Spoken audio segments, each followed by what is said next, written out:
Radosław Sikorski, c'est le ministre des Affaires étrangères polonaise. Alors, il fait une déclaration digne, je dirais, de quelqu'un qui est complètement dépourvu d'humanisme. D'accord? Quelqu'un qui n'éprouve absolument rien devant ce qui se passe en Ukraine. Le nombre d'Ukrainiens et Ukrainiennes envoyés au séjour éternel par les hommes de Vlado. Ce gars mérite d'être limogé de son poste de ministre des Affaires étrangères de la Pologne. Et vous allez comprendre tout à l'heure pourquoi je le dis. En fait, je comprends, ce gars, il a une haine contre le peuple ukrainien. Il a une haine contre la jeunesse ukrainienne. Ce gars, il a un cœur noir pour la jeunesse ukrainienne. Surtout, ceux qui se trouvent actuellement dans les pays occidentaux. C'est-à-dire des réfugiés ukrainiens qui se trouvent dans les pays occidentaux ou ailleurs, mais qui ne se trouvent pas en Europe. Qui ont fui la guerre de chez eux. Comme ça se passe ailleurs dans le monde entier. Quand il y a des conflits, ben des gens fuient la guerre. Quand il y a eu la guerre en France, il y a bon nombre de Français qui ont fui la France. Il y a bon nombre d'Allemands qui ont fui l'Allemagne. Il y a bon nombre d'Européens qui ont fui l'Europe, qui sont allés en Amérique du Sud. Même des Polonais sont allés en Amérique du Sud. Il y en a qui sont devenus des Uruguayens. Il y en a qui sont devenus des Argentins. Il y en a qui sont devenus, je ne sais pas, des Paraguayens. Beaucoup.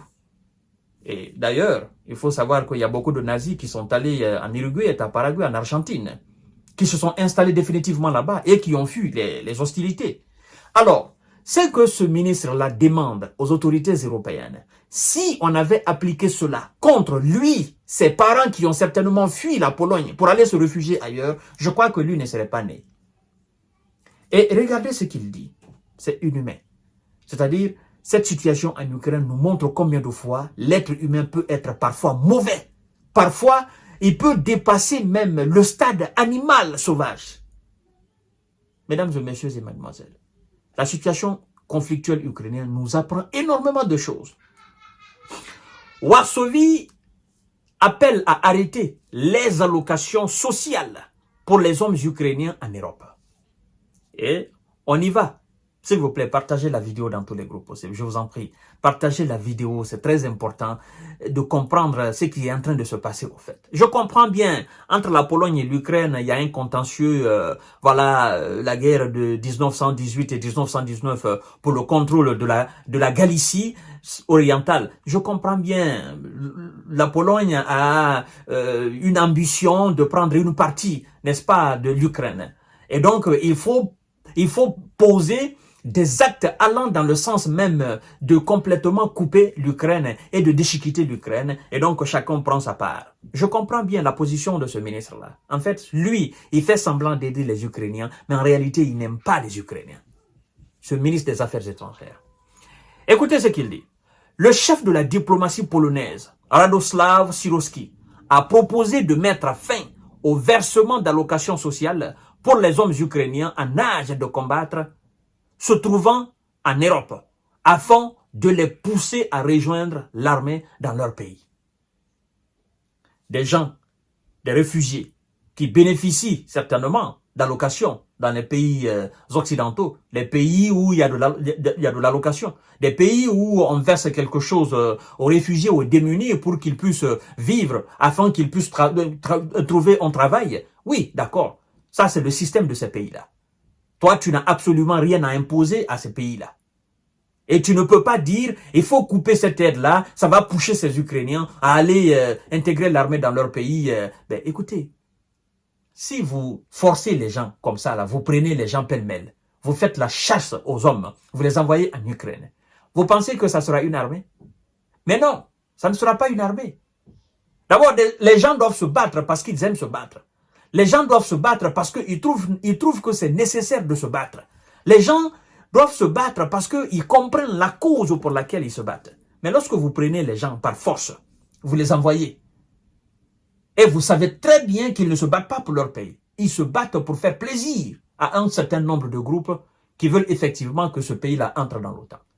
Donc ces gens ne s'identifient pas dans ce combat-là. Les gens, ils savent, les jeunes Ukrainiens, ils savent qu'en réalité, ce qui est en train de se passer dans leur pays, ben, c'est pas eux qui ont voulu. C'est pas leur choix.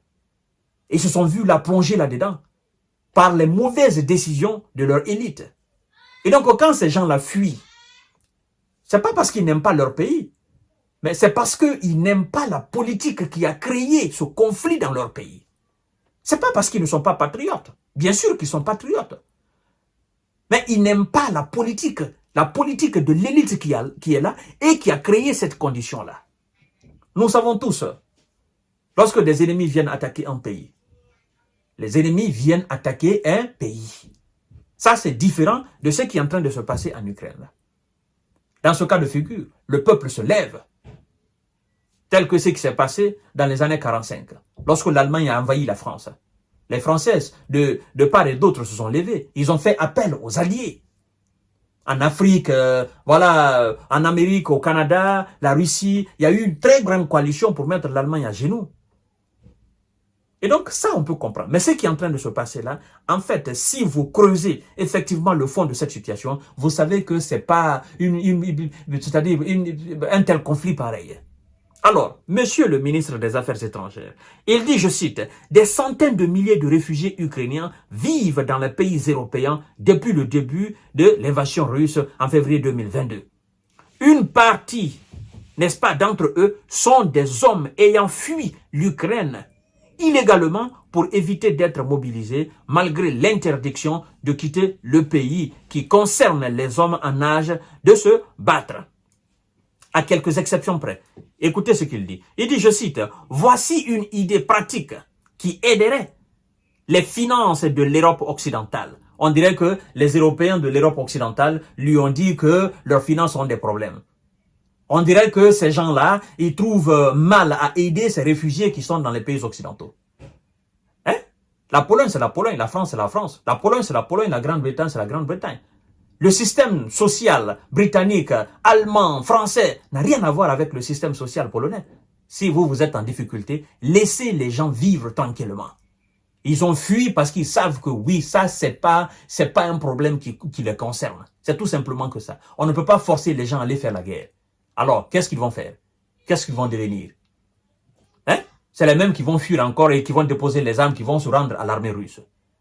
Et puis demain, après-demain, on va parler d'échange de prisonniers. C'est ce que vous voulez? Alors, il dit, en voici une idée pratique qui aiderait les finances des pays de l'Europe occidentale, aiderait politiquement les partis traditionnels contre les radicaux de droite et aiderait l'Ukraine, a déclaré Radoslav Sikorski lors du forum annuel Yalta Européen Stratégie, et d'ajouter, il dit, je cite, « Ce n'est pas un droit de l'homme d'être payé pour éviter l'appel sous les drapeaux. » Ce n'est pas un droit de l'homme d'être payé, n'est-ce pas, pour éviter d'être alors mobilisé. C'est ce qu'il veut dire. C'est ce qu'il veut dire. Il veut dire que ces pays occidentaux ne doivent pas respecter ces gens-là. Ils doivent forcer ces gens à aller se battre en Ukraine. Monsieur le ministre des Affaires étrangères polonaises, je crois que vous méritez, à travers cette déclaration, vous méritez d'être limogé complètement. Oui, parce que si je vous comprends bien, en fait, les Ukrainiens qui se trouvent actuellement en Pologne, bon, avec une telle déclaration, pensez-vous que les Ukrainiens qui se trouvent actuellement en Pologne sont en sécurité? Mais non, ils ne sont pas en sécurité. Ils cherchent même à fuir la Pologne, avec le discours d'un tel dirigeant. Ils comprennent qu'en réalité, ben, ils ne sont pas en sécurité en Ukraine. Ils ont fui leur pays parce qu'ils ne sont pas en sécurité. Ils partent en Pologne, ils ne sont pas en sécurité. Donc, ils cherchent à quitter la Pologne. Évidemment. Évidemment. Laissez les gens vivre. Mais bon, comme nous sommes dans une période où même des fous peuvent faire des déclarations, ben, chacun fait sa déclaration. Mais je crois que les pays de l'Europe occidentale ne vont pas considérer cette déclaration. D'ailleurs, il faut savoir que la plupart d'entre ces Ukrainiens qui sont dans les pays d'Europe occidentale, effectivement, ils ont bénéficié des statuts de réfugiés. Hein? Il y en a qui travaillent. Il y en a qui sont en train d'apprendre des langues dans les pays différents. Hein? Il y a bon nombre qui étaient des gens de métier, qui travaillent aujourd'hui dans les sociétés. C'est pas tous, n'est-ce pas, qui bénéficient de l'aide sociale. Les gens n'ont pas... écoutez, qui a créé cette situation là-bas? Hein? Toi, tu penses que les gens viennent en Europe occidentale, hein, n'est-ce pas, pour vivre des allocations. Mais non, ils ont fui là-bas. Ce sont des gens de métier.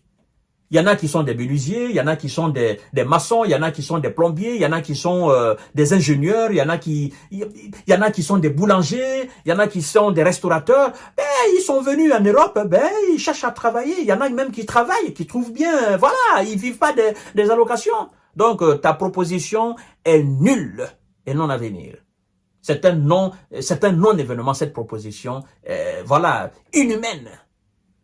Oh non, il faut forcer les gens, il faut les envoyer, il faut couper les sociales à ces gens-là. Moi, je te comprends. Je sais que tu as un contentieux, tu as quelque chose à régler avec l'Ukraine. Mais M. Zelensky doit réfléchir et comprendre tout ça. Tous ceux qui sont en train aujourd'hui dans ce mouvement d'ensemble, parce qu'ils sont dans le bloc occidental, oh non, il faut faire ceci, oh non, il faut faire cela. Zelensky doit comprendre que c'est pas tous ces gens qui aiment l'Ukraine. D'ailleurs, ils n'aiment pas l'Ukraine. Ils obéissent seulement aux injonctions des États-Unis, c'est tout. Il n'y a pas d'amour entre l'Ukraine et la Pologne.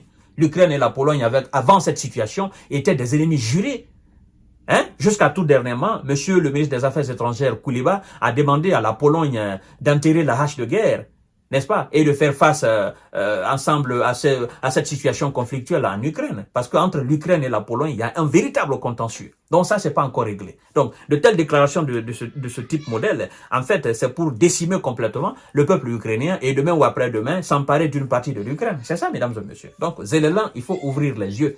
Il faut surtout ouvrir les yeux pour comprendre les choses. À tout à l'heure pour notre série d'informations décortiquage. Merci.